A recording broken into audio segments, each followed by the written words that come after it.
Hello, everybody out there in the internet. Welcome to Aimless Babble Z, episode 201. I'm Ticketmaster, joined by Practical.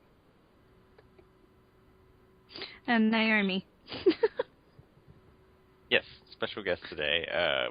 RPG is apparently working, and Gamer is kind of working too for a payday. Tekken? Yeah. Hello.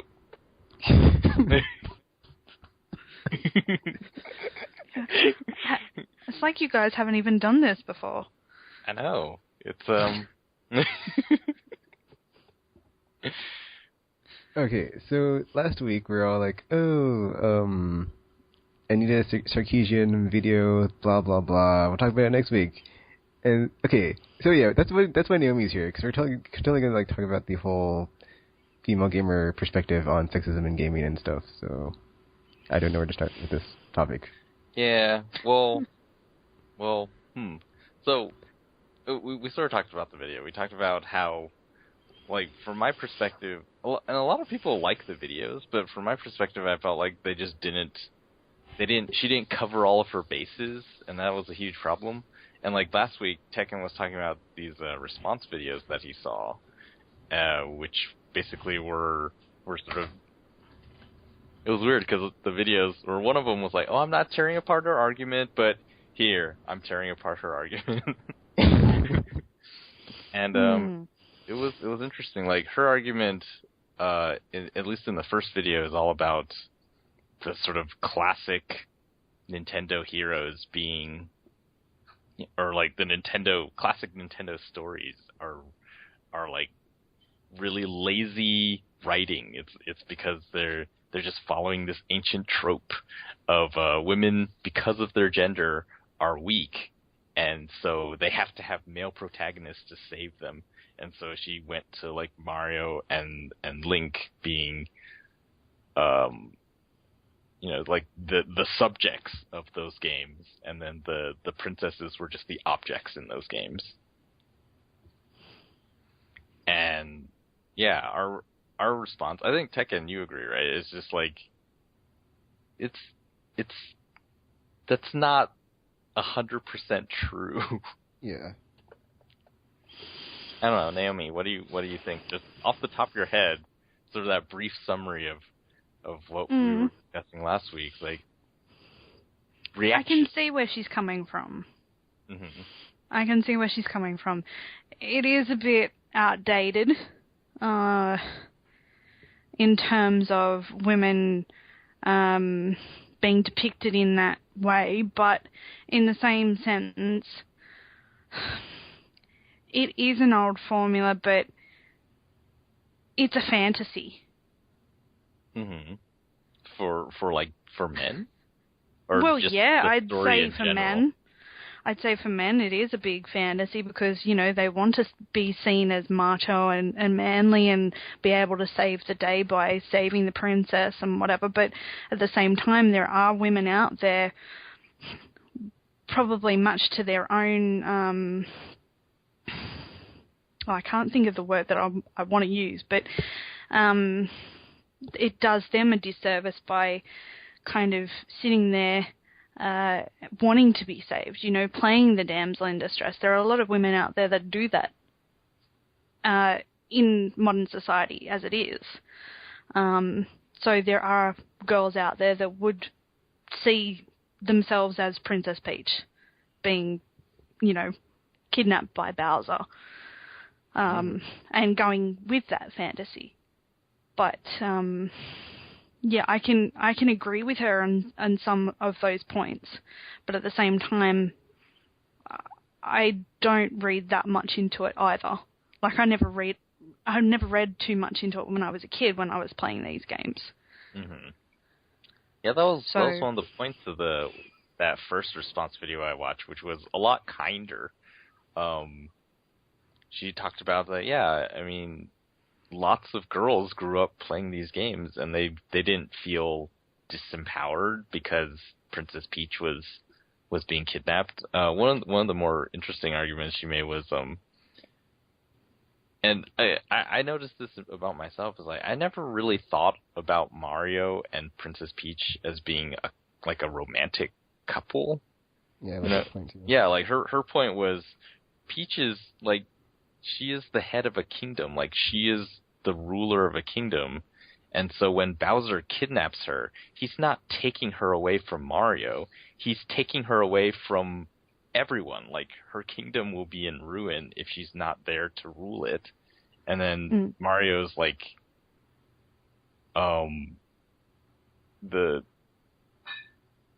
he's doing it because he's the hero, not because he wants the princess, but because he's like restoring order, in a sense, by rescuing Peach. Yeah, it's similar to like Final Fantasy VII, where it's like, we have to stop Sephiroth not to save the world. It's just we're doing that because it's the right thing to do. So in the course of doing that, we are saving the world, but that's not what we set out to do. Or that's the analogy. Or an analogy I thought of. Yeah. Yeah, like that seems like a valid argument to me. I think it was stopping Shinra. I'm not sure if that part in the game you had cut Sephiroth. I think it was stopping Shinra. It wasn't Sephiroth yet. Whatever. Similar thing. I don't know. Does that still mean that, like, is Peach still the weak damsel, even if? No, I guess that's the problem. Like, yeah, maybe she still is, but in the video, it just seemed like, oh, it's these games are all about the men, and they're just trying to get their property back.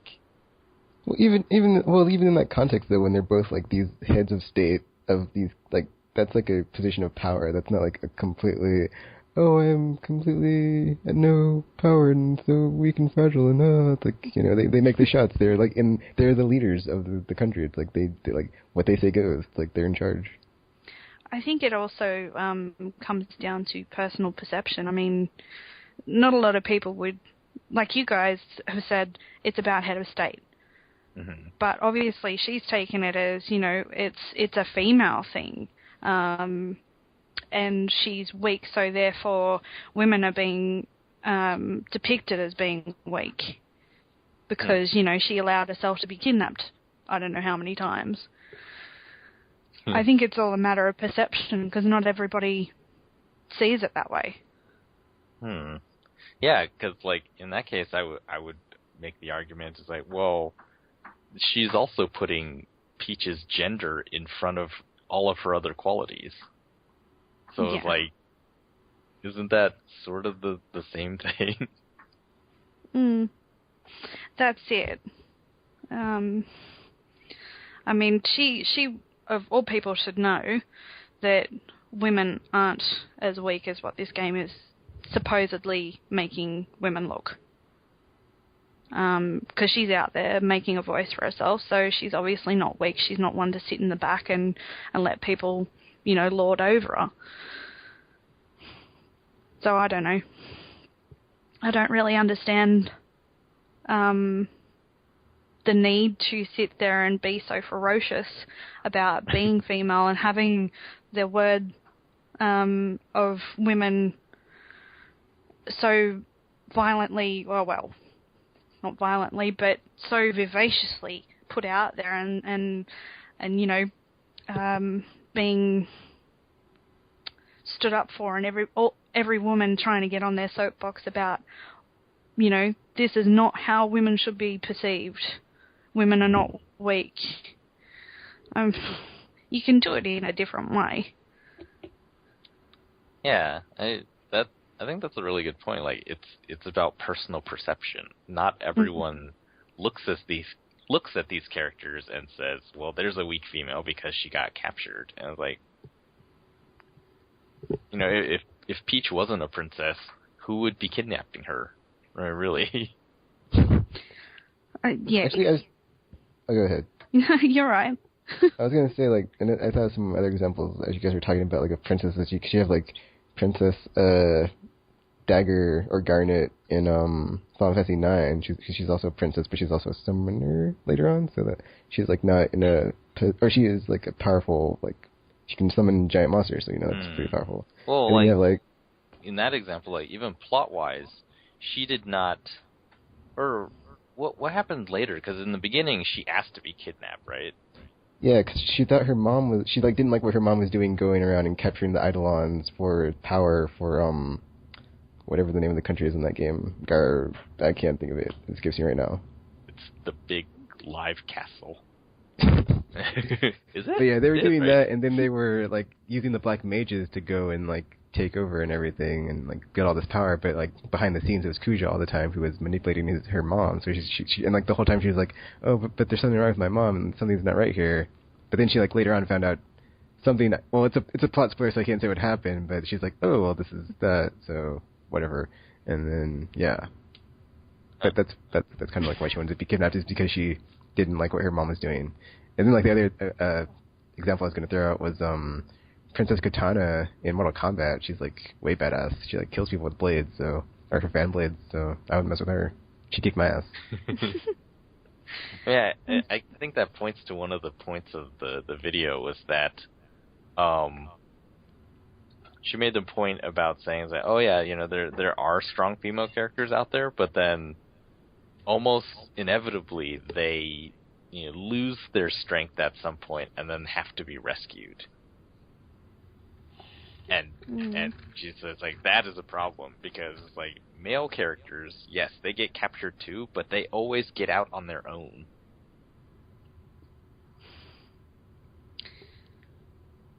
Yeah, I can see that. I can see that with some characters. I think it depends on what you've played too, because not every story is like that with a strong female lead, but then again, not many strong female leads are in games at the moment. Well, from what I can tell. But I mean, you've got to look at characters like Lara Croft, for example. She's been scrutinized and looked over by so many different people in so many different ways, and they all seem to forget that she is a strong female character.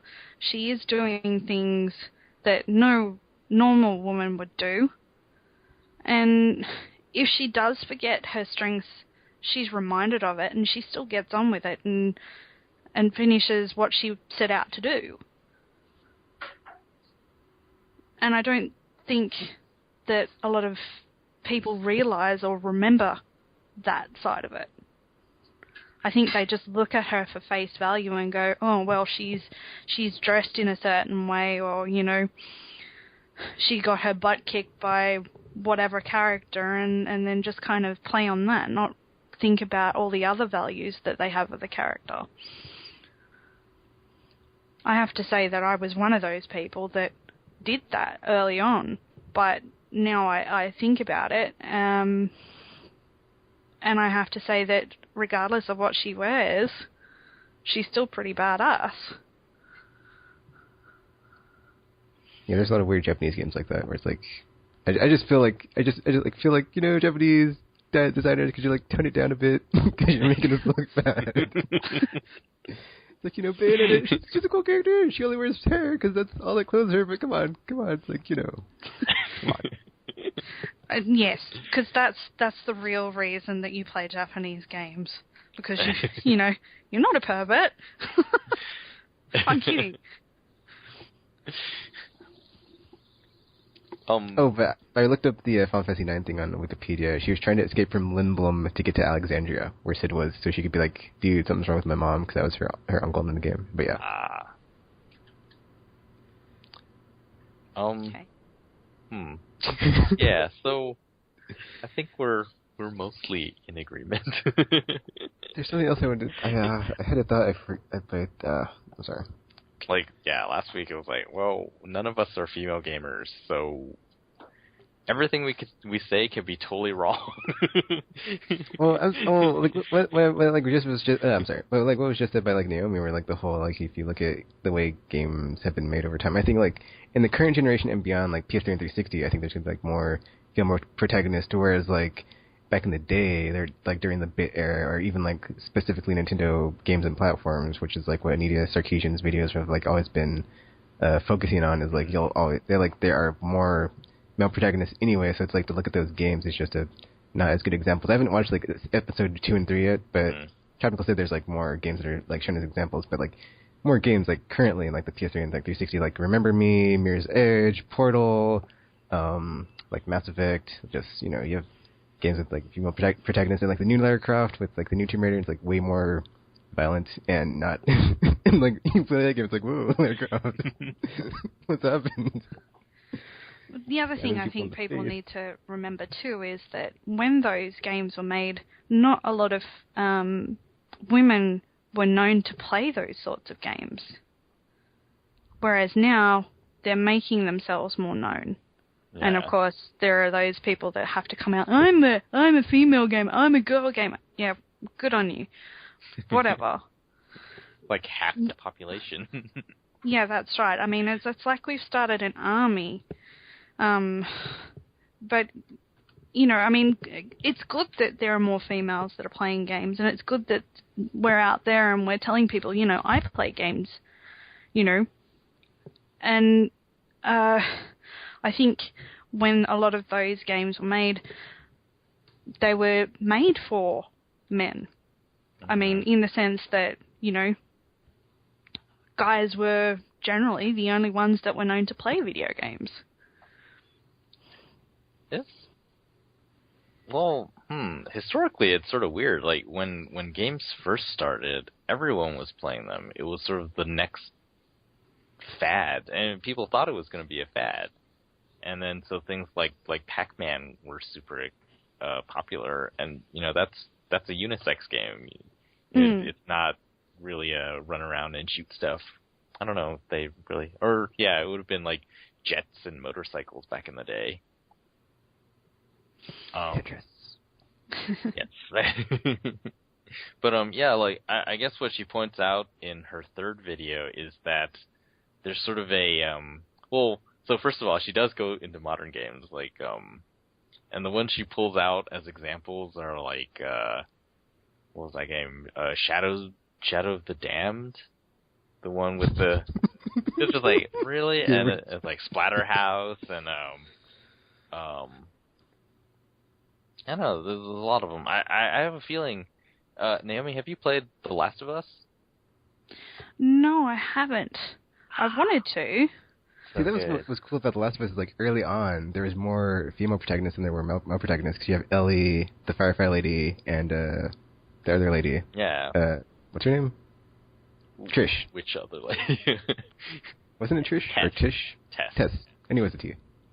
Well, like, yeah, that's the thing. Like, with The Last of Us, I actually saw a write-up about The Last of Us where and a lot of people have been criticizing it. I guess it's because of these videos. Like, lots of people have watched these videos, and yeah, like I said last time, if it didn't convince you, it has at least gotten you thinking. And so, it was sort of impossible to play these really cinematic games without thinking about it. Or if you're so gaming literate and you're playing The Last of Us, then you've probably seen these videos, and it was just like you could not help thinking about it. And a lot of people immediately jumped on the things like, "Oh, look, he's got to save the girl, and this girl dies, and all this stuff happens." So obviously, it's a man game. Like, it's all about Joel, and like, I may have mentioned this previously, but like Naughty Dog was really surprised. Like, yeah, we wrote the female characters to be like, realistic and not one-dimensional. And I actually saw an article unrelated to Naughty Dog's response where people were saying, yeah, the game is basically, even though like Joel is the main character for the most part, he's not really he's not the power fantasy that you usually have when you play games. He's like, in the beginning, he's listening to what Tess tells him to do, and he does what Tess tells him to do, and he's basically the sidekick. And then like the whole game is like, oh, he's this thing that she told him to do. So basically, she's like the puppet master. Well, for that part, like later, all the female characters you run into is like, oh, leader of the Fireflies, and it's like everyone seems to have all the female characters seem to have more agency than Joel does. Okay. I won't say much more since you haven't played it, because you should. How old is this girl? There's many of the video person. No, the girl that's in this Last of Us. Oh, there's. She seems to me like she's a teenager. Ellie is 14. See, would you expect a 14-year-old to be able to do, I don't know, half the things that, again, like Lara Croft would do, to be able to protect herself? It is. I mean, man, it is hard to respond without saying too much about the game. I mean, well, okay, so from the preview material, so this is before the game even came out, they said that she was born in this world, like the post-apocalypse. So most everyone has died, and the remaining people who are alive are all like survivors. So everyone is really tough, and if you weren't tough, then you're gone. So it makes sense that the female characters are all tough. And then for her, going around and like seeing people get killed and all this nasty stuff for survival sake is it's all normal. And so I guess it's kind of like that. There's a lot of movies like that where it's just like the people who don't have moral quandaries with killing people and like doing whatever you need to survive are really good at it. And so she's that is how she was portrayed before we played the game. Okay. Even though she's quite young. But again, it's the kid assassins that are the scary ones. Yeah, that's true. Yeah. So it's just like, so the point that Naughty Dog made in relationship to all this is that they feel that as games have become more sophisticated, the analysis of games should be more sophisticated. So it's not just that, she did all this amazing stuff, but in one instance she gets captured and has to be rescued. And suddenly it's just like, well, all of her accomplishments don't matter. She got caught and was saved by a man, so she's just a damsel. Yes, okay. Sure. Yeah, that... You can't see it, but I'm shaking my head like, yeah, no. Exactly.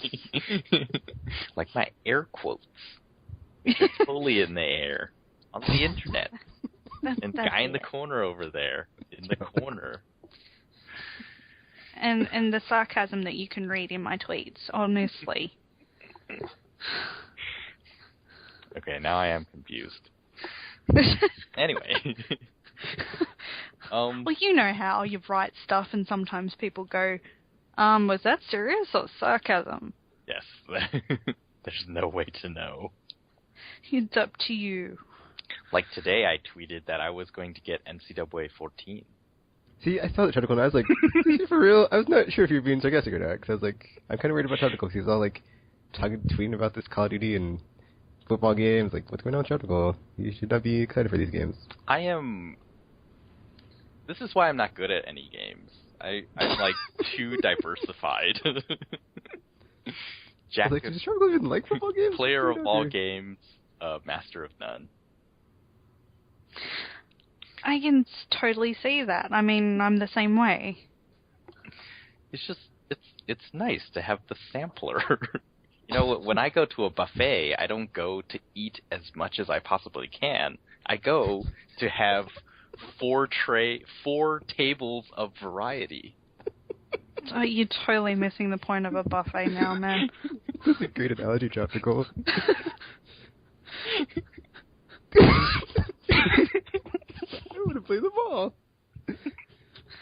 They're not Pokemon, dude.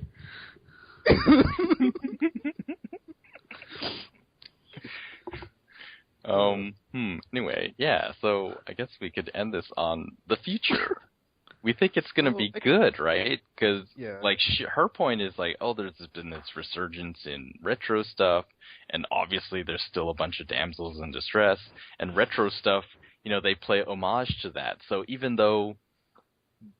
And she had a problem with them, like, doing it very literally. Like, there was, like, Double Dragon Neon, where they started it exactly like the old Double Dragon, and it's bad that I can't remember her name, but the girlfriend of Billy and Jimmy gets punched in the stomach and carried off.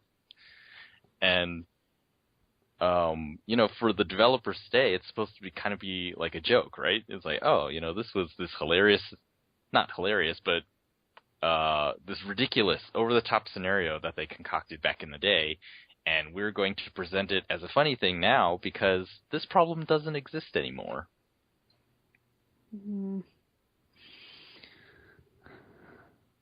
Yeah, I can see, okay, you know, maybe that's not the best way to do it, but, I don't know. What do you think? The future? Well, you can play as a girl in Call of Duty now, so I'm sure it's going to get way better. To be honest, I think there's too much focus on gender. I think it should... I mean, there's too much focus on women being in games and too much things on focus on men and what they see in gaming. I think we need to just stop thinking about things so literally and from a gender point of view, and I think we should just kind of try and make things gender neutral. You understand what I mean? Well, so like, as in, like, gender doesn't matter, or just having genderlessness, whatever that means? Well, no, I mean just stop focusing so much on one over the other, and just try and make things equal. It's kind of like saying, why can't we all be friends? Except that girls play games, and except that guys might see X female character as a, you know, sex object. Get over it. Move on. That's not to say that we should allow ourselves to be that way, but you know what I mean. I think that there are some women that take it too far. Okay, fine, don't let yourself be preyed on, but don't overanalyze it.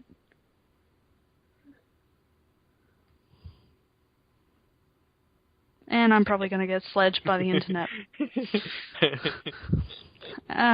You're looking at the next Anita Sarkeesian.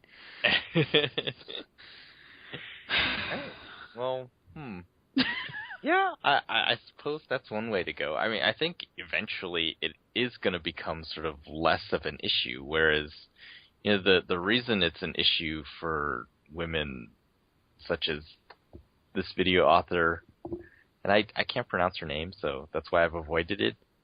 I just took because it's just like her. She sees it as, and it's probably true. Like, there is this large number of sort of male predominant targeted games, and then not even that. It's just like there are a lot more males making games than there are women, and so a lot of those games, as the technology becomes more sophisticated and they can do more, you know, like story things, thematic themes, just like these more sophisticated messaging and whatever in games, it's going to be from a male-dominated perspective. And, you know, in the future, as the industry is less male-dominated, then it just becomes, you know, then it'll really be legitimately, there are games that you're going to like, and there are games that you're not going to like, just like everything else. Yeah. That's why I wish like GTA would just give us a female protagonist, so it could be like, it doesn't matter if the game has one or not, it's just like, if the game's good or not, that doesn't really matter, because it'd be a good game or bad game. It'd be like, the gender of the lead character is not going to matter. Like the Assassin's Creed game on PSP, or Vita, I mean, that one. Yeah. It's like nobody really complained about it, so it's like it's not that big of a deal. So it's like it just stands alone as its own piece of work, and you're either going to be like, oh, it's an awesome game, or it's not an awesome game. That reminds me of like race stuff that I used to hear a lot about in college.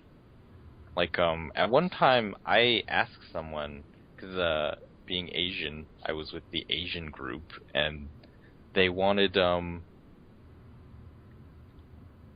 or so I asked them like, I think they were talking about something like, you know, there's very few Asians on TV at the time. I think it was like Star Trek Voyager had the engineer, and Ensign Kim, sorry. Yeah, Ensign Kim, and B.D. Wong on Law and Order. But it was just like, you know, there are very few, and I was just sort of like, well, why don't you just make a show with an Asian cast and just, you know, have them. It doesn't have to be about the Asian part. It can just be about whatever, and the cast happens to be Asian. And they were just like, no, Asians are not ready for that. And black people hated the Cosby Show. And I was like, what? I mean, I can kind of see that, but it was just like, you know, the Cosby Show, it was not about them being black. It was about the Cosbys, and they just happened to be black. It's like, what is wrong with a show like that? That is funny. If anything, and this is probably going to sound weird being that I'm a white Caucasian female, but I would think that the Cosbys would have been perceived as taking the mickey out of themselves a lot if they were going to focus on the fact that they were black. Yeah, I don't know. I think that's kind of where we want games to go, right? It's just like, it doesn't matter. Like, yeah, why is that character that, you know, race or gender? It's like, it doesn't matter to the story. That's just that character, and it could have been anyone in the story. It's kind of where I'm at, like, already as far as, like, gameplay, because it's like, I already know what I'm looking for, so it's like, if it's a certain genre that I don't care for, unless it does, like, something amazingly different and awesome, it's like, I'm not even going to care. It's like, Call of Duty, F them.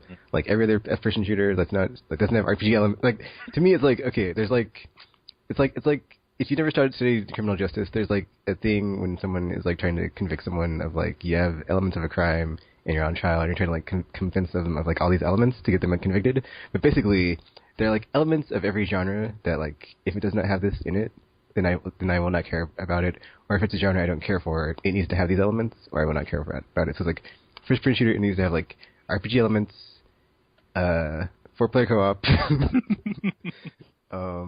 It's, like, if it doesn't have any of those, and it doesn't have a story that you're going to care about, then it's like, F it, then I'm done. So it's like, yeah. It's very short list for FPS because I don't really care about those. So it's like, you know, if you're not hitting these marks, dude, then just go away. Like, Call of Duty doesn't have any of those. Like, sorry, peace out. We're done. It does have 4-player co-op.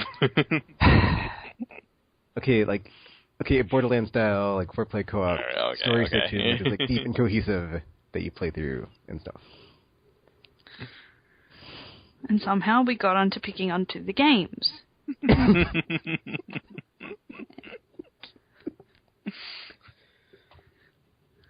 This is Aimless Babble Z. For abs, for short. Abs. Abs. Alright, well, that is... I'm not really sure where else we can take this. I wish Yukino was here because I wanted to ask her about Dead or Alive, because I was like, well, I think she likes that game, but it's all filled with, like, boobed up ladies that fight each other. She does like that game. I'm not sure why she likes that game. She loves that game. She explained to me that it's the realistic jiggle, I suppose she said, of ladies' boobs that she likes, and I'm not sure about the rest of it. And I asked, I know, I'm not sure what the rest of it, the appeal is, but I said to her, "Are you sure you're straight?" She's going to listen to this later and go, "Naomi!" But, well, does she like, because I know she likes the volleyball one. Does she like the fighting game one? I don't know if it's got Dead or Alive in the title. I think she's got it. Huh. Interesting. Yeah. Like I said, I don't know the appeal of it myself, but yes, it's you know, you can't really explain. And she's gonna hate on me later. All right then. I'll just tell her that I love her. Don't edit that out. Oh, don't worry. There's I no won't. editing.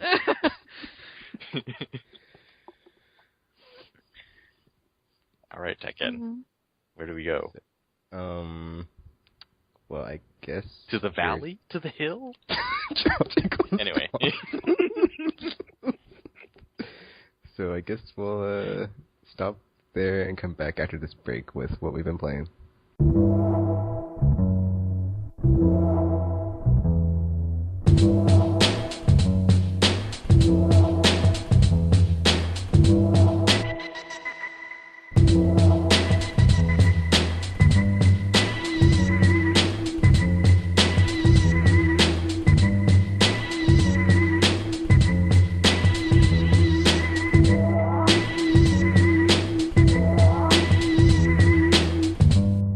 Alright, we're back, and we have switched the format, but we're back, and now we're doing what we've been playing.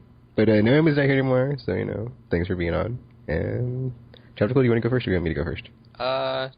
Sure. It's been a mishmash of stuff. Oh, and to start it off, actually, I am sort of addicted to Twitch now. I saw that. You had a ton of streams. I was like, Tropical, but this is like weird, 'cause, like, you just played, like, normal stuff, and I'm like, oh, wow. Well, like, what would you think, like, what would not be normal stuff, I guess? I don't know, it just seemed like you're, like, playing, but you're playing, like, you'd be like, oh, I'm playing this, and I'm playing this still, and, like, it was like it was like you said, a mishmash. I was like, I just thought like, he'd be like one, I guess I was expecting you to have my playstyle, which, like, you're just, like, one game until you're done, and then it's like, but no, you're just, like, typical Tropical. It's like, oh, I'm playing this now, and I'm dabbling in this here, like, oh, here's some FTL, here's some other game I'm playing, and I was like, oh, okay, like, every time it was, like, a different game. I was like, Yeah, it's true. Well, so initially I was just sort of testing stuff out. Like, I wanted to see if I could stream FTL, which I didn't think would be that, you know, sort of system intensive. I wanted to see if I could stream it. First, I tried using that sort of daisy chain method where I opened FTL from Steam from inside of Origin and used the Origin built-in Twitch streamer. And I think the first game I tried was Mark of the Ninja. And yeah, I was getting okay frame rates in the game. It's like, okay, so it seems to be working. But then when I jumped down, I went to Twitch. The video was really twitchy. I don't know why, if it's called that. Anyway, yeah, the video was just not very good. I was like, oh man, this isn't working. So then I tried FTL. I was like, okay, you know, Mark of the Ninja, maybe it requires more resources. So FTL maybe requires less of them. And I tried that, and that worked a lot better. But yeah, it was sort of a lot of trial and error figuring out what my computer could handle, what my bandwidth, upload bandwidth could handle. There's like a whole series of ones where I was just like messing around with Batman Arkham. oh yes, City. I played that too. I was like, why is he playing Arkham City? That's old. But then I kind of wanted to watch it, just like see how you play versus like how I play, but I never got around to it. Yeah, those videos are just like, for the most part, unwatchable.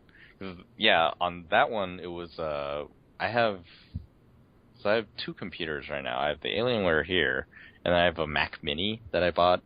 It was like last year, near my TV, and that's really nice because it's small. And then I hook up my my Hop-Hog capture card to it, and then oh man, the setup is crazy. It's like the PS3 goes to the yeah, I was wondering like what your setup was. She's like, I have all these boxes right yeah, it's insane. Like, It's like the Hop-Hog doesn't have Mac software. It only has PC software. So I had to first buy software to use on the Mac even get the Hop Hog to start capturing. And then with that, then to actually stream it, I need another piece of software, which like takes a video source and then turns it into a video source that another piece of software can actually use to stream. And that's only the video part. So then I need another piece of software to actually get the Hop Hog audio to the streaming software, and then that can stream to Twitch. So, you know, there's like, that's 5 pieces of software that I'm running to stream one game. And then yeah, then it's a computer, it's a Hop Hog, and then it's a PlayStation. So there's 3 boxes and 5 pieces of software just to stream console gaming. And it's like, man, I cannot wait for the share button. Oh, for console gaming, yeah. Because I'm gonna say, like, I'm so glad I upgraded to the Elgato, because man, it's just the one box and it has the inputs that you hook up to your computer. So it's like, oh, so much easier. Dang. But man, it was a lot of trial and error, and I tried many different times looking at different bit rates and resolutions, and I was like, what my upload can handle, and it turns out my upload is really slow. And I'm wondering if that's going to be an issue for people in the future, because you know, traditionally ISPs give you really high download and really... It probably is, because on the video I sent you about that, the dude said, like, have 3 up for, or 3, I think it was, like, in whatever the whatever the measure of speed is for internet. Yeah. 3 horses per hour for 3 up, but I think that's usually, like, a cable internet speed, so now everybody's going to have it that has DSL. Yeah. So. Like mine, I have DSL through AT&T, and it's only, the download is really good. It's like 12, but my upload is only 1.5. And so at 1.5, my bitrate is, I think, 1.2, and my resolution is like half of 720p. So it's like 640 by 360. And then on the screen, it looks okay. But it took a lot of messing around to figure out, because some of the videos were just like, you could not tell what was happening. It's like, okay, I heard a flipping noise, so Robin is like flipping over here, but and did he hit a guy, or I don't know what's happening. But yeah, it was crazy, but pretty fun. Once I finally got it working, I was like, oh man, I'm just gonna stream every time I play. Which is sort of what I did for a while. And you know, initially I was like, okay, you know, what would be interesting to watch people play? And I guess the thing that I've enjoyed people playing single player anyway is because I don't think I can play multiplayer and stream at the same time. But it was have you seen Game Center CX? Yeah.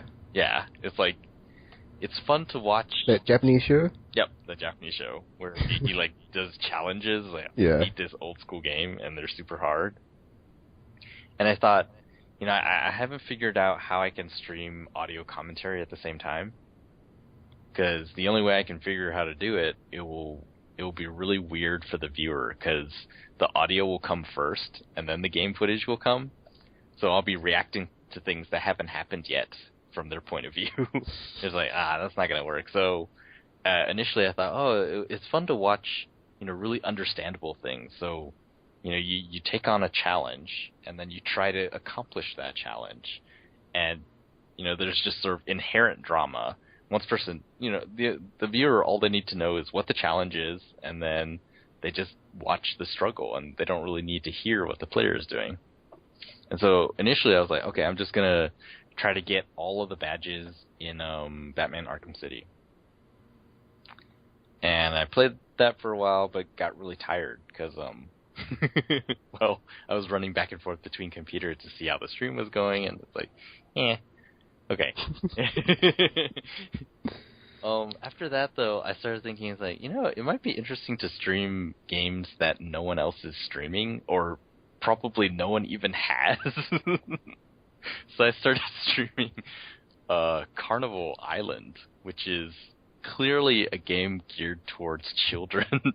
for the PlayStation Move, which I found surprisingly engrossing, like mechanics-wise anyway.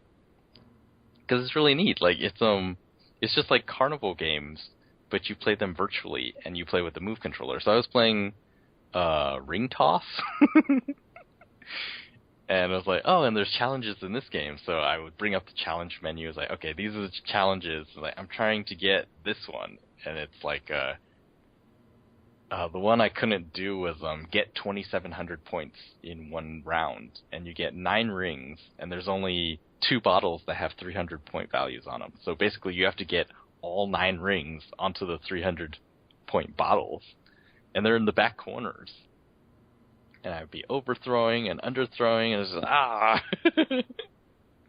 I guess it's more satisfying if the player actually reaches the goal, which I did not. I'm gonna have to consider that in the future.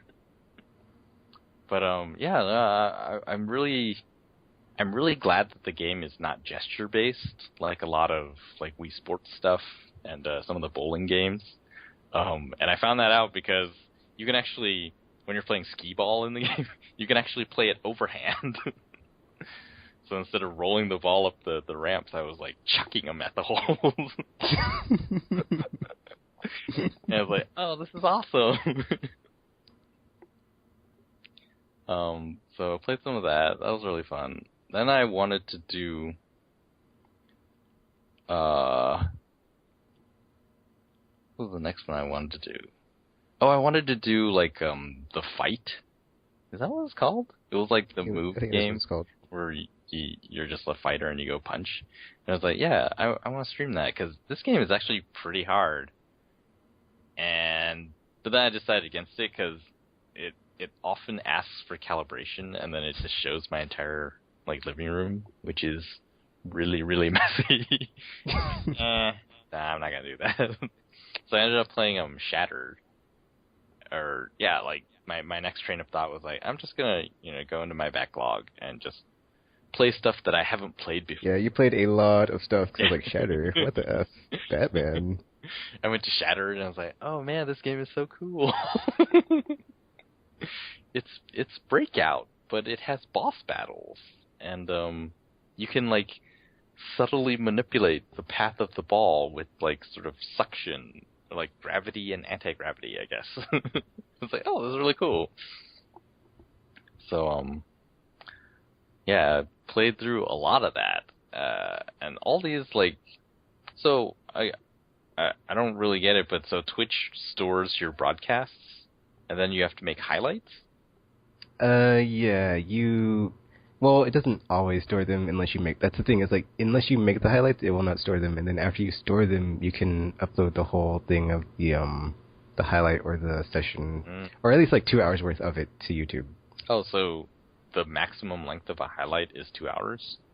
Yeah, and like when you do that, you can either have the whole thing or split it into 15-minute videos. Ah, I see. Interesting. Well, yeah, like, I started making highlights of everything. Because that's also... it makes your channel look nice. Yeah, so that's pretty much what I've been playing. Smorgasbord... A sampler. A buffet sampler. Yeah, I just like kept looking at my email inbox and I was like, Tropical Gaming. And I was like...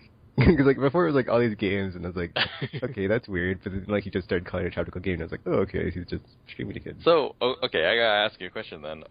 And I wasn't sure because I actually noticed in the settings that it will send notifications every time someone I'm following starts a stream. It's like, I don't know if I want that. So I turned that off. But yeah, is it better to describe what's being played, or is it? Because in my mind it was like, if I just call it Tropical Gaming, which is, literally what it is, people will be like, oh, I wonder what he's playing, and then they'll go watch. Yeah. See, I'm not like that, so okay, so I'd rather like know what it is. If it's just you don't click on the mystery links, which I guess But then like the whole email thing doesn't bother me, so I have that. That's why I have mine authorized to do that, because I'm like, well, it's never gonna run out of space. It's like so many gigabytes. So that's true. Okay. So better to, yeah, I guess that's true. I think the Because I have like one friend on my Twitch that puts up all these like Resident Evil speedruns or like these like practice speedruns. He's like, I'm practicing for this world record speedrun. It's like crazy, just like man. So crazy. That's neat. And the gamer will always be like, I'm playing this terribly. I'm playing this game terribly. It's so funny. Yeah, I guess the internet has sort of trained us not to click on links that you're not absolutely sure of what's going to be there. I know, because if I clicked on something, I was like, ew, it's a move game. I'd have been like, tragical. Why are you playing a move game? You know, the move, so as sort of a brief thought that I had while playing the move games, it does seem like move is not really suited for the sort of core genres, but it's really nice for things that are much more, I guess I would call them analog, like analog experiences. Like the fight is something that you couldn't really, I mean, you could make it with buttons, but then there would be no point in playing it. It's sort of like back in the day when I thought Lair was awesome with just the 6-axis controls. I thought that because if Lair was just joystick and buttons, then like there's no charm. Like there was no reason to play Lair over other games without that sort of gimmick, I guess. Yeah.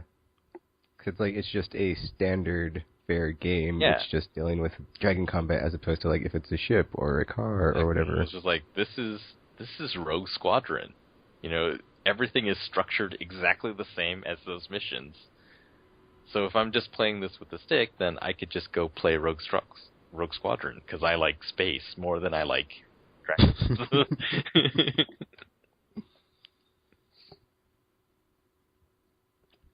But yeah, it also said that you're playing Hitman Sniper Challenge. Yeah, that was something in the middle of all my move games. Because I was looking through my backlog, I was like, well, I don't think I ever finished this. And I actually got Sniper Challenge as a pre-order bonus. So I do have the game now. I didn't have the game.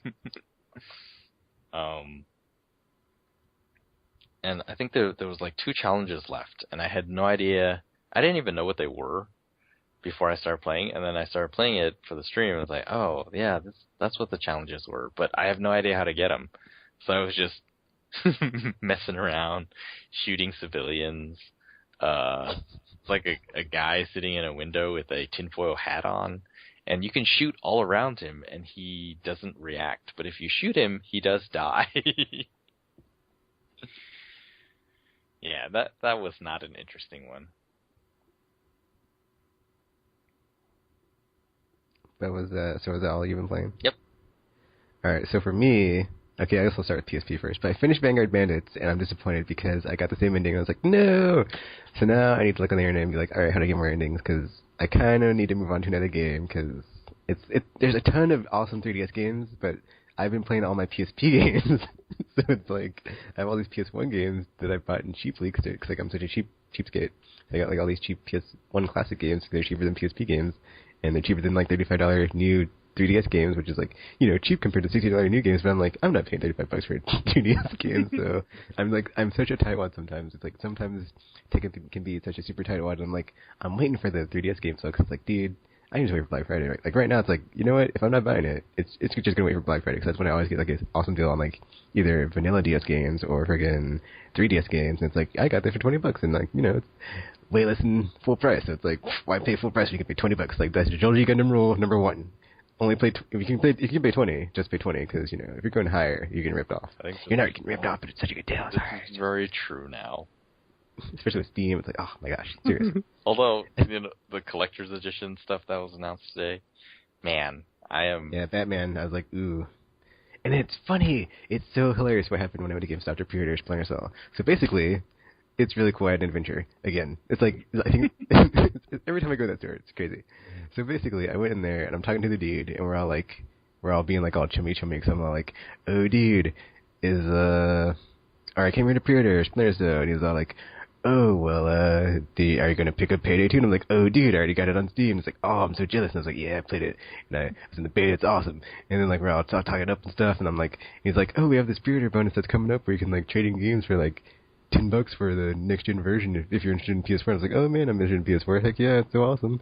And then I was like, what does it have, Watch Dogs? And he's like, oh, I don't know yet. It's not happening. But since you named one of the games that I'm totally interested in, like, we're totally being buds right now. He gave me like this whole printout of like GameStop release calendar for like, I don't know, these like 2 papers. It's crazy. I was like, holy crap, that was awesome. Like he was like, oh, let me underline these games for like you should be interested in. And like he gave it to me.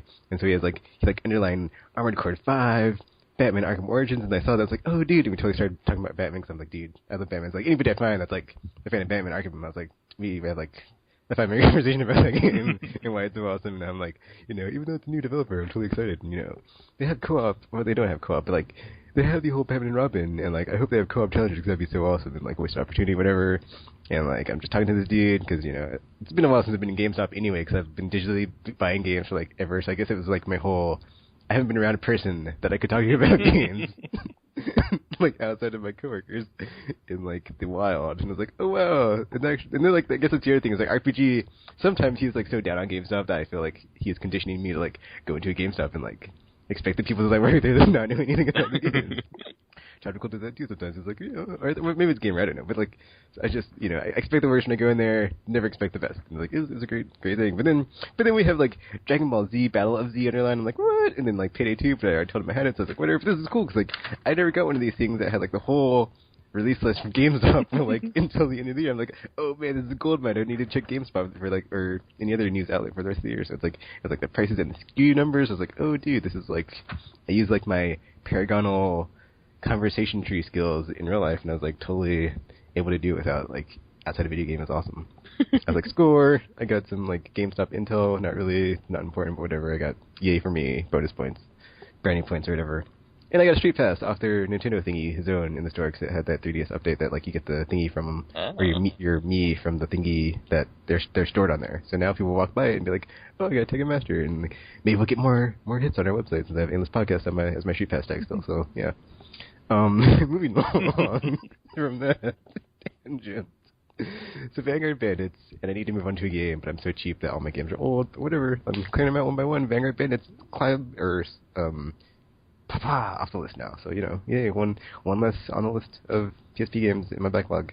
Sweet. So besides that, I had a stream as well on Tuesday. It was Crackout Day, which it will alternate, okay, but it's a problem because I need to finish Mass Effect 3 because it's kind of like keeping me hostage from playing everything else right now. Because it's like I need to play the multiplayer to keep my galactic readiness high enough so I can have certain conversations be a certain way when I talk to Admiral Haggett. So it's like, oh, I gotta do that. But then I also gotta play through the campaign. So it's like I gotta play multiplayer and play the campaign because I gotta record that and upload it. So it's like, so basically right now that game is holding me hostage from playing anything, and like that's my top of the list. I must get this game off my backlog. But then I did the stupid thing of making it a YouTube video playlist that I'm currently working on, so I might just put it on hold and be like, you know what, I need to chill out and play some games coming out this fall, and be like, sorry, Mass Effect 3, you're going to be after I finish it, I'll put the multiplayer thing on hold, because like, I should wrap up the single player really quickly after I get to the Shirkesh.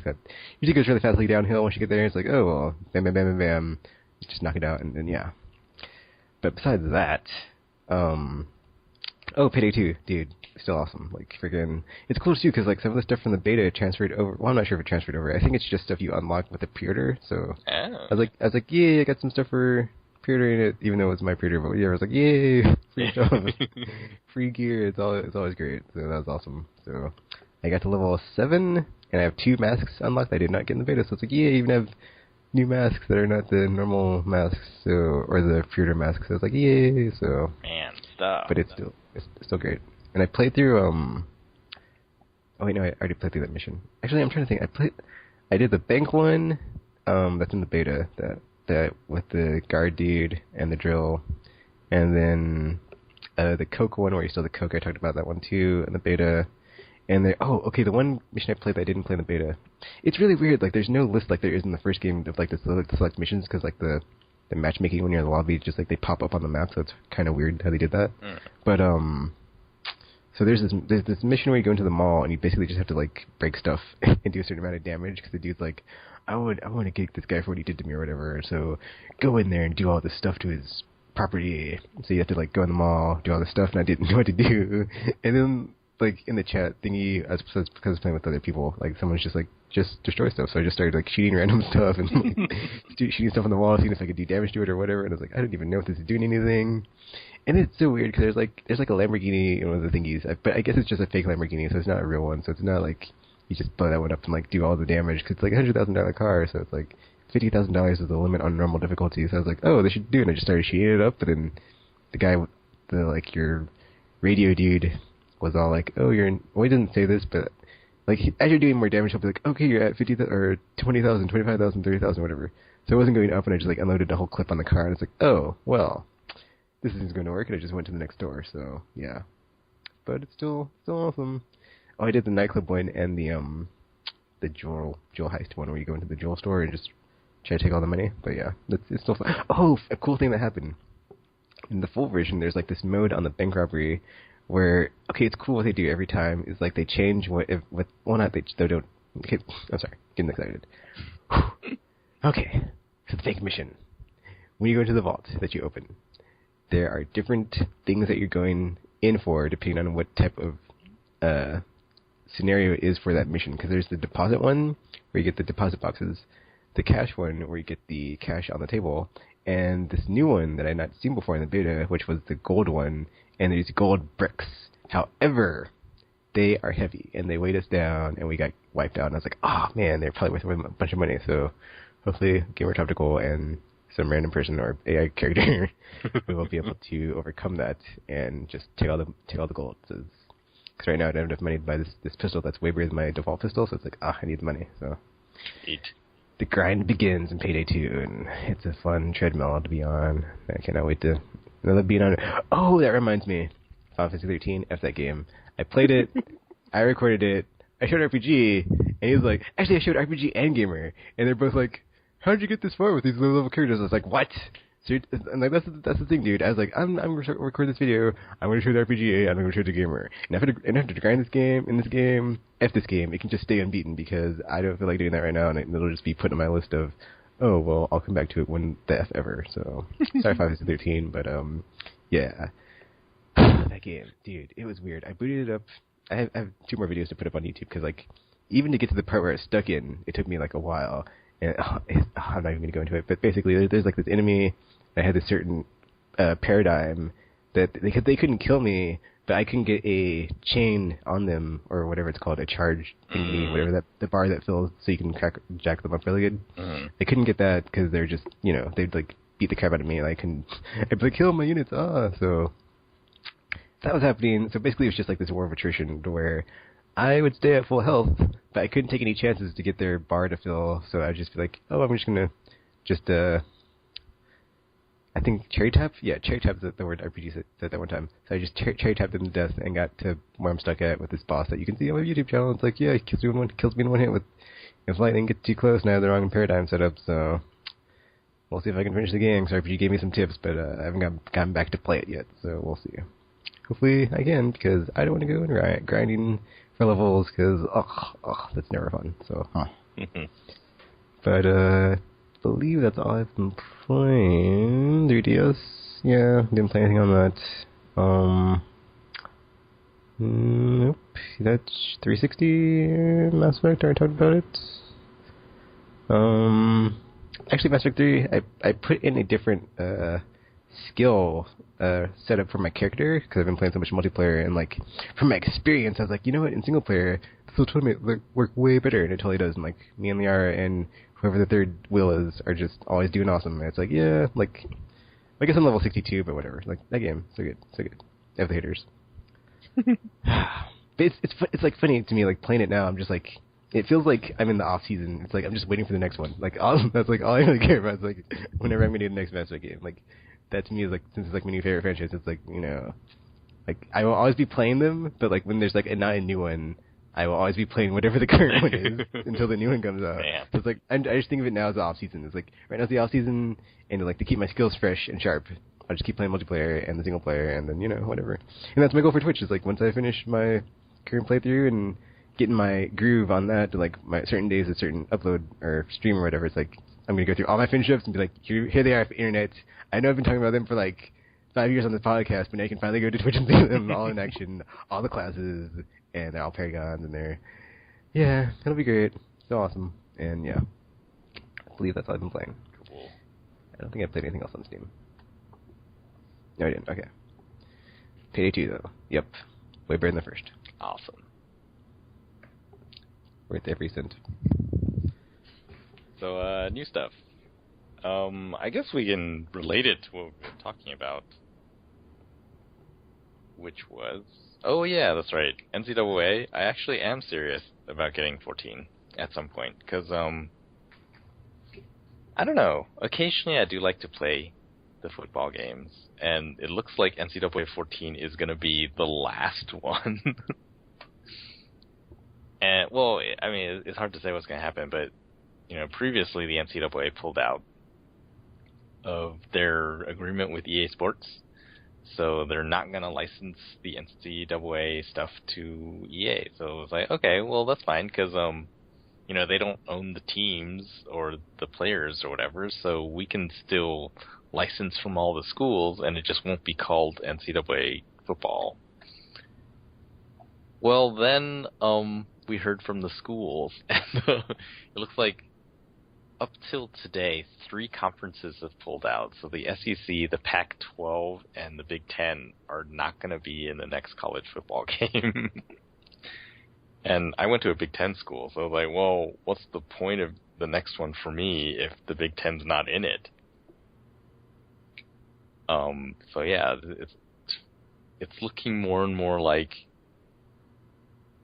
even if they do make another college football game, it's not going to be as popular as the ones that have preceded it. Unless it's way, way better, which I doubt. So that's the end of that. So I'm thinking, like, man, maybe I should get the last one, because it's probably going to be the last one. But it's a sports game. There's no story. That's like... It's like the top of my... I'm trying to think if that's called... What type of chart that's called. Oh, flowchart. So it's like basically... I know I totally talked about this earlier, but like I'm redesigning it in my mind of like how to fit it into the situation. It's like flowchart. It's like, does this game have a story? No. It's like, I don't care about it. So it's like this game fits in the I don't care category. Sorry. So, sorry, NCAA 14. I don't care about you. So you don't think that... we had this... Or not we. I had this discussion with some other people about... What, the franchise mode where you get to... No, it's just like, players get drafted? There are games which are all mechanics, and you sort of make your own story. It's called Minecraft, and I don't care about that game either, so yeah, sorry, Top. All right. It's like, well, like, it's not always true, like 100%, but like, I'd say 80% of the time, dude. Like, 4 out of 5 times, like, if a game doesn't have a story, I don't really care, because, like, you know... Because you see, like, something like Left 4 Dead is kind of like that, too, where there isn't really a story, but there is... Well, Payday 2 doesn't have a story, so yeah, I don't care. Yeah, like, the story of Payday 2 comes from the situations that you find yourself in. Like, oh, you know, we got in, and there was... Well, yeah, but there's no, like, overarching... And then we couldn't get out, and so... There's no, like, overarching, like, level by level. It's like, okay, now that we did that bank, let's go and rob this meth lab. Or, now that we're done the meth lab, let's go and rob the mall. But yeah, it's like the difference between a story that's built into the game and then the stories that arise as you... Or even fighting games. It's like, whatever. Yeah, so. There's a story. I mean, you can... But they're all terrible. Yeah. It's like Far Cry 3. It's like that game, the mechanics, amazing, story, completely... Like, don't even bother. It's like, why didn't... I'm just going to turn my brain off when the cutscene plays because it's so bad. That's why. That's how I feel about that. All right. Sometimes the story elements, or not, I mean, the gameplay elements can be so good that you don't care about how fantastic the story is, like Far Cry 3. Well, then, more stuff you don't care about. They revealed Call of Duty Ghosts multiplayer stuff today. Sorry. I don't really know yet. I mean, I saw it, so that means I'm excited. It's funny because I watched the video and I was like, wow, I, like, for the first time ever, just absolutely do not care. I was, like, having no emotion at all. Just, like, showing up. I was like, oh, looks like Call of Duty. Looks like, yep, shooting again. Stuff blowing up. People dying. And, like, no interest at all. It's like, I guess I found my cure. It was there all along. I just had to keep on digging until I hit it. It's like P2P, go F yourself. I mean, PvP, yeah. Yeah, it looks like what they added was a lot of things like, or my take on it was, so they added game modes, but the game modes seem to be sort of combinations of previous game modes. So they have one's called Search and Rescue, which is basically Search and Destroy combined with Kill Confirmed. Except that when you grab your allies' dog tags, your allies come back. And then the other one they showed was something called Cranked, which is, I guess, the anti-camper team deathmatch. So, you know, usually if you're camping, you just sit there, and as people come by, you know, you're hunting like a spider. You wait there for the opportune moment. I don't think spiders hunt, Tropical. They have a web for that. Yeah, hunting like a spider. That's how people hunt these days. No one is running after the deer. They just sit in a camouflage thing until the deer come near, and then they shoot them. So yeah, that's camping. But in Cranked, like every time you get a kill, a timer starts counting down. It's like a 30-second timer, and then you have to get another kill within those 30 seconds. Otherwise, you just die. You explode, in fact. But with every kill, you get another perk that makes you faster in some way. So you get double tap, or the sleight of hand, or the running ones, whatever they're called.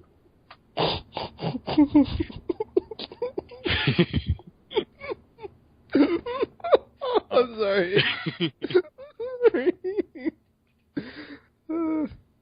I didn't pay a lot of attention, but it did seem exciting. There are parts of it I was like, oh man, I do want to see what that would be like. And I'm not really sure what's going to happen after I think about it for a few weeks. But yeah, right now it's like, oh, that does seem exciting.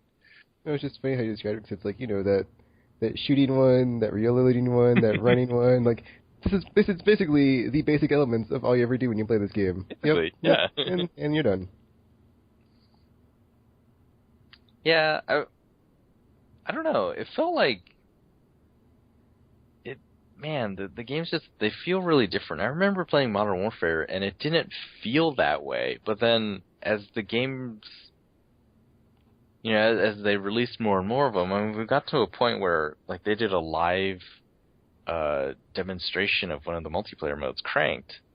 And, you know, we watched, obviously, from first-person view for, like, the different players, and it was just like, it was extremely twitchy. It reminded me of watching people play competitive Quake back in the day, and it was just like, wow, I started to like first-person shooters on consoles because they didn't feel like those games back then, and now they do kind of feel like those games again. So I'm wondering, yeah, what's going to happen? Is the market going to shrink, or do people really like that kind of twitch? I don't think it's a case of the market shrinking. I think it's just a state of where it's like Madden, where it never really fell off. It still has high numbers, so it stays at a high peak and doesn't really like have a. So you think most people are okay with that level of twitchiness? I think there's just a lot of people that like that franchise. Because like with with Street Fighter, you know, in the beginning everyone's like, oh yeah, Street Fighter, but then as it progressed over the years, it became a thing where it's like, oh, I'm not going to waste my money playing Street Fighter because the people who play it now are just, they're amazing, and you won't get any game time really. And then so, you know, that's sort of what turned fighting games into a niche. Like, they became really complicated, and only the hardcore were playing it. I don't think it's that relatable though, because it's just so easy. Call of Duty, like we just talked about this whole shoot, reload, and run. It's like, oh, what else is there to the game? Oh, not much. Just run around, shoot people with guns, and that's pretty much it. But, you know, like Street Fighter. Sometimes there's objectives, but sometimes in that game people don't even care about the objectives. They just want to get their kill count higher or get their challenges done. They don't even care about the teamwork. So who cares, right? That's Call of Duty for you. Yes, maybe there is just no strategy in Call of Duty whatsoever. You will never. I can see that. Okay, moving on then. Collector's editions today. They announced the ridiculously $200 price Prestige edition of Call of Duty, which comes with the Season Pass. And the toy this year is a 1080p HD mountable camera. That's supposed to be like a replica of the helmet-mounted cameras that they have in the game. And yeah, anyway. Other collector's editions, there was the Batman Arkham Origins one announced today. It's $120, I think it's going to be the price. See, it's funny because at first I was like, I'm not getting that. But then after I went to GameStop and I renewed my Power Reward thingy, the dude there was all like, "Oh, you have $35 on this card." I was like, I didn't even know that. So it's like, now that I have that, I could just take that and put it towards that reorder. And that makes it let's see, 120.90. And it's not that bad for an awesome collector's edition like that, because you get like 3 DLC packs. So I was like, yep. Yeah. Like, I think 2 challenge thingies, and those are like $10. So it's like, yeah, it's like, that's like 80 on top of 60. So that's like, $10 for like the other cool stuff, like the skins. So I'm good with that. And you get that cool like documentary about Forever Evil or whatever it's called. Yep. I saw the trailer for that. It looks pretty good. The evil about the villains. And I've been about statues recently, and it's just like there is a cool Joker statue that lights up that comes with it. I can't do that because I'm all digital. If anything takes up space, it needs to be recycled or sold. That's how I roll. It's like if you're taking up my space, you're just kind of wasting my resources. I just buy yours then. Or I could just give it to you. I'm not going to put it anywhere because I don't have any furniture. I just sit in my inventory all day. So yeah, there's that one. There was another one I think was released. Well, anyway, we'll jump to the one that I really want to talk about. Which is the Saints Row 4 one. And this one is crazy. They're calling it the Super Dangerous Wad Wad Edition. Is that the $1 million one? Yes, aka the $1 million pack. I just saw it and I didn't bother reading. I was like, really? It is crazy. The article I read started with was like, yeah, Saints Row 4, everyone knows it's crazy. They don't need to prove that they're crazy. And then they go and do this. This one, it contains, and yes, it is $1 million. And I think there's only one available, and you have to call Deep Silver to buy it or to start the purchasing process. But it comes with, obviously, the game, Commander-in-Chief Edition, which is just like the regular edition. Comes with a Virgin Galactic space flight. What? You fly in space.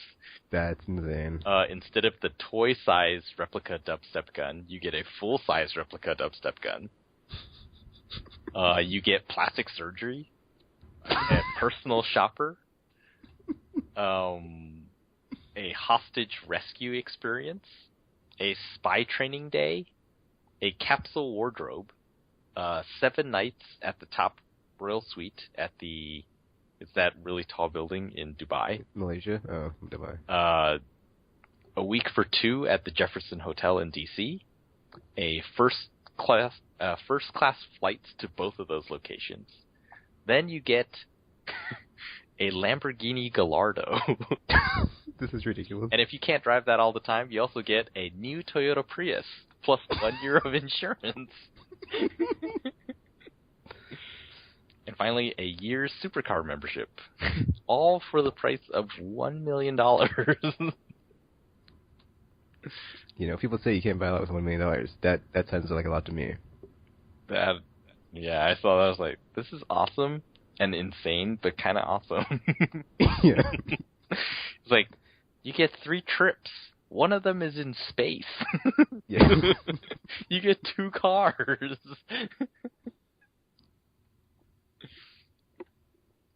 And a gun. Non-lethal, but a gun. That shoots music like Dazzler.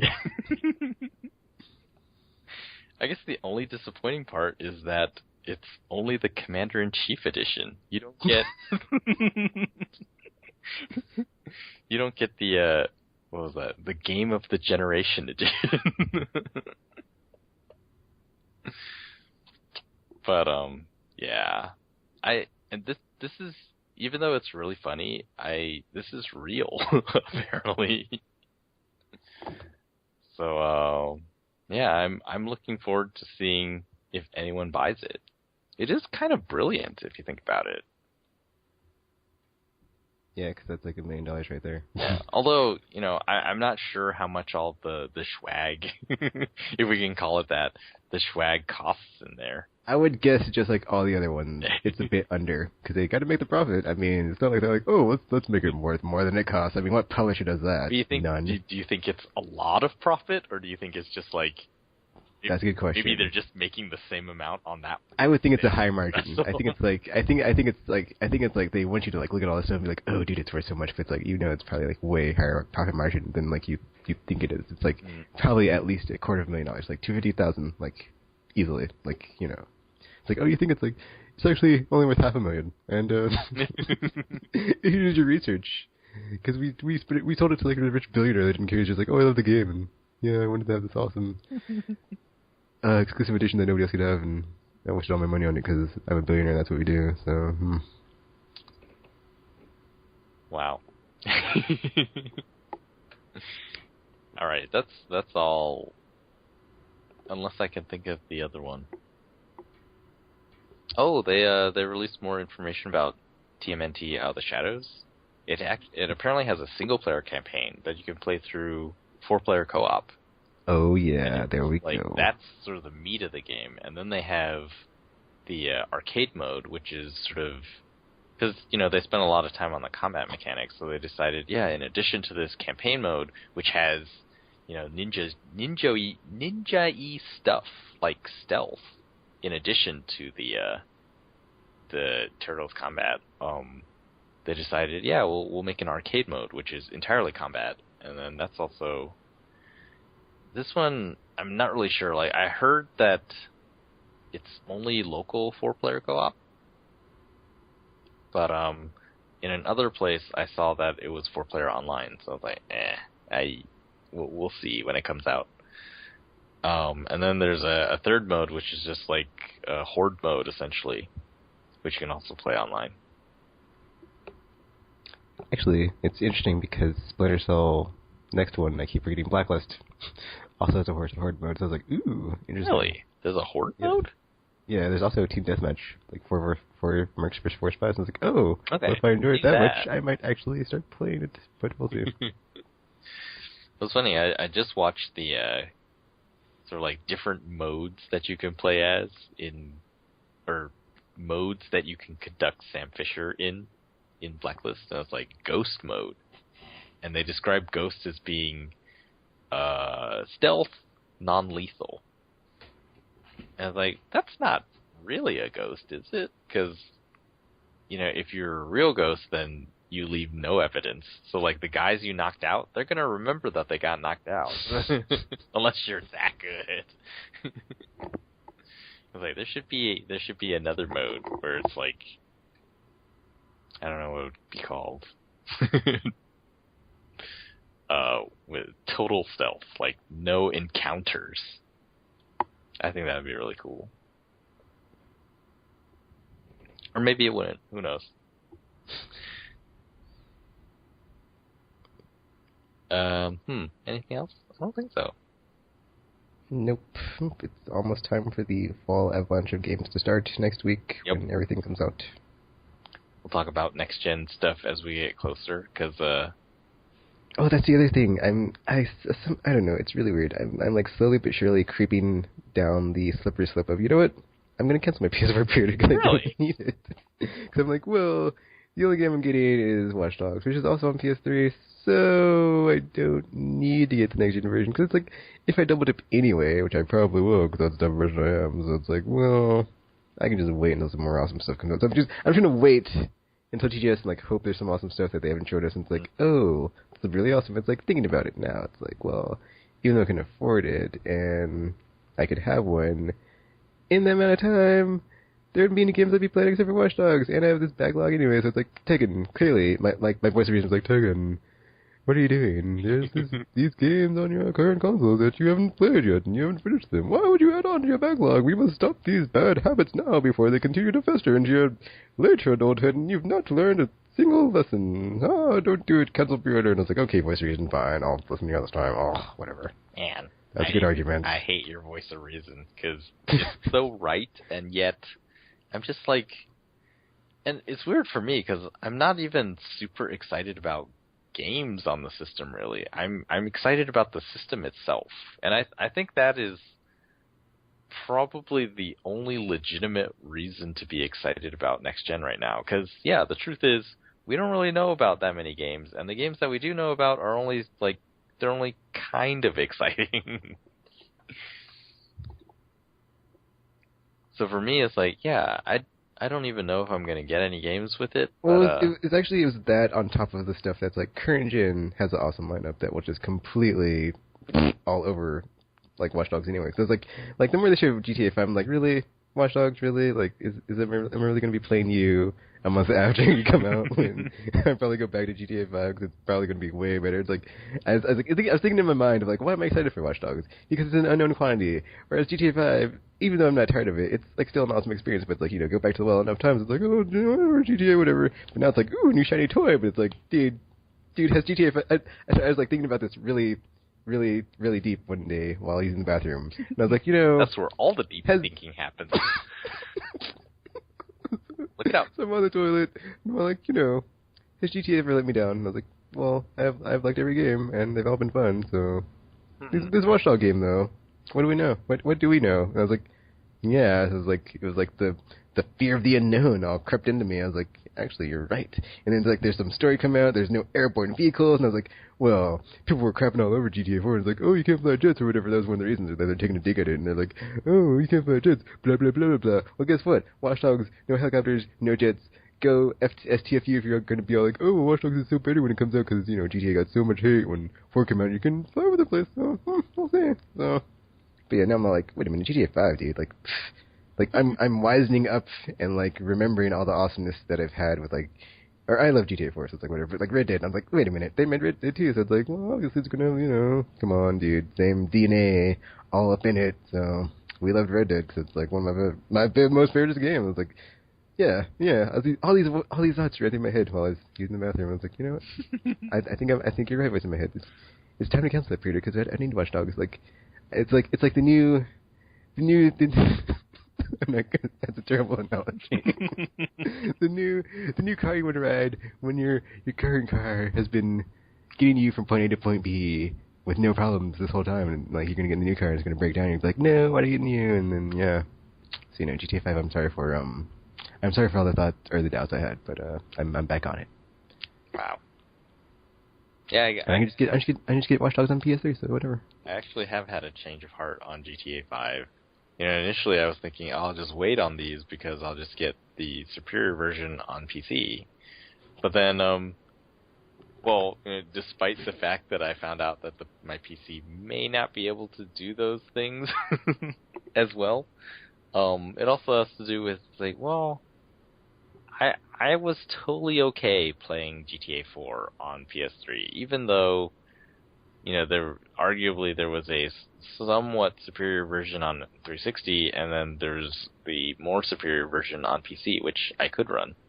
And it was just like, I didn't really care. I was like, yeah, in the end, it comes down to it's the game, and then your memory is just going to up-res it anyway, so it doesn't really matter if it's not the best version. I had that too. I was like, Splinter Cell back in the day, I played on PS2, where at the time, I could just wait to go on PC anyways, but, you know, even I have the PC version now, and I don't even go back and play because it's in my backlog, so it's like, and I still have yet to play that. I've only played Conviction, so it's like another Ubisoft game, and I'm sure 10 years from now when I'm like, oh man, Watch Dogs, I'm not going to be like, oh, it's probably been so much better on PS4 or PC, so I'll be like, it's the same game, whatever. Yeah. I've learned over, especially this generation when it's totally double and quadruple dippling all over the place, it's like, it doesn't matter. Like, it doesn't matter what it doesn't matter what piece of hardware you play it on. The game is the same. And that's all that matters. Yeah, I think I will be joining you guys GTA 5 online come September.